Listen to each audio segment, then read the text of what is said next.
think needs to be done? Because if at all we don't try and put measures in place to ensure that we try and prevent, at least try and prevent such cases from happening again, it might happen again. It might reoccur. And that will be the norm, sadly, maybe. Yeah. So what needs to be done, in your opinion?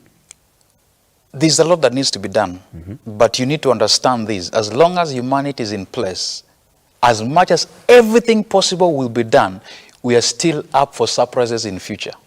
That is something that you need to come to a place of understanding and settling with it, because the way the human psychology operates, for instance, let's say, for instance, this religious extremism. Let's say, for instance, you say, let's regulate churches and let all the churches be Catholic. Let's say, for instance, you can say there's the organization how the Catholic Church operates, so let everyone be Catholized. So it means you beat people into being Catholics, technically. Then you say, we have regulated churches because now it's being governed by the Catholic concept, because Catholic is the church, is part of the church, isn't it? Now, being Catholic and saying under all these things, we are all Catholic, so we say now we are a bit now regulated, for instance, does it mean that these things won't mushroom within the same Catholic church, then eventually in future it will still become a Catholic scandal?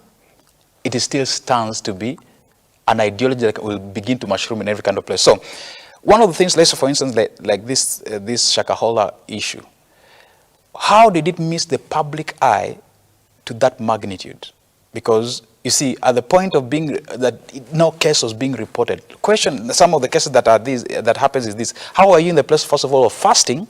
You see somebody dying, and you're also in the queue to die, and see the next one dying. You know you're next, and you're still in that kind of place. Why was there no one that came out of that place and said there's something that's happening in the forest? That begs me to ask you one question. Yes.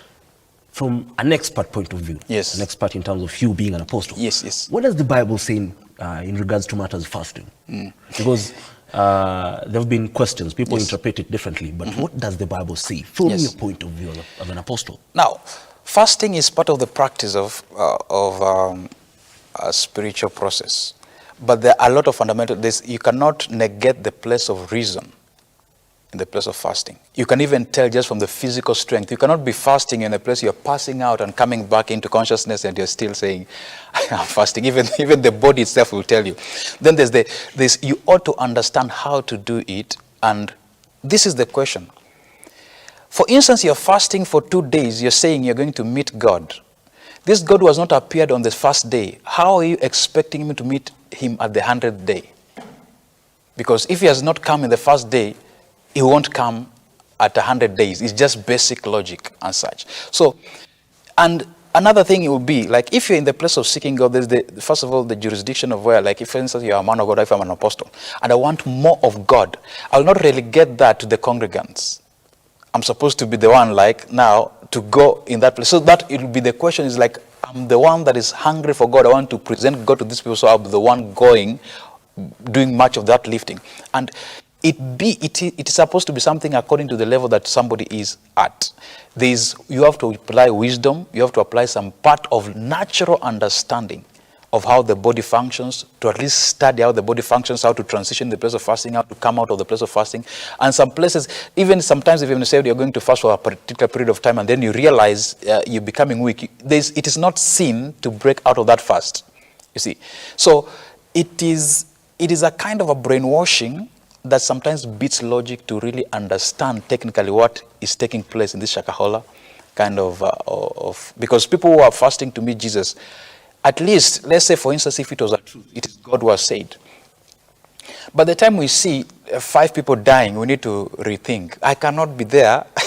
This person came to see Jesus. He has not obtained the objective, and I'm still queuing at the same time, heading to the same kind of grave. So it still beats logic. And this thing, it tells you it's beyond just what is the observable dimension. It means there's something behind the scenes that is a force that now it cannot just be tackled by the basic kind of argument. Because every kind of person, you see, in this life, you can, sometimes people talk about just the cult concept of people being taken advantage of, all these kind of things.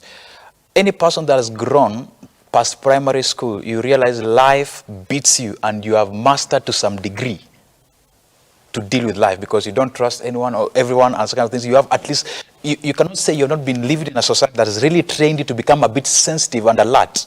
You see, you're going to school, you're told, don't talk to strangers, because you already know we are living in a society that has got a lot of loopholes.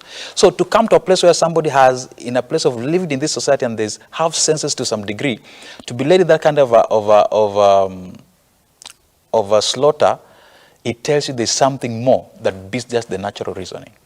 Apostle, let me take you back to the law, because the president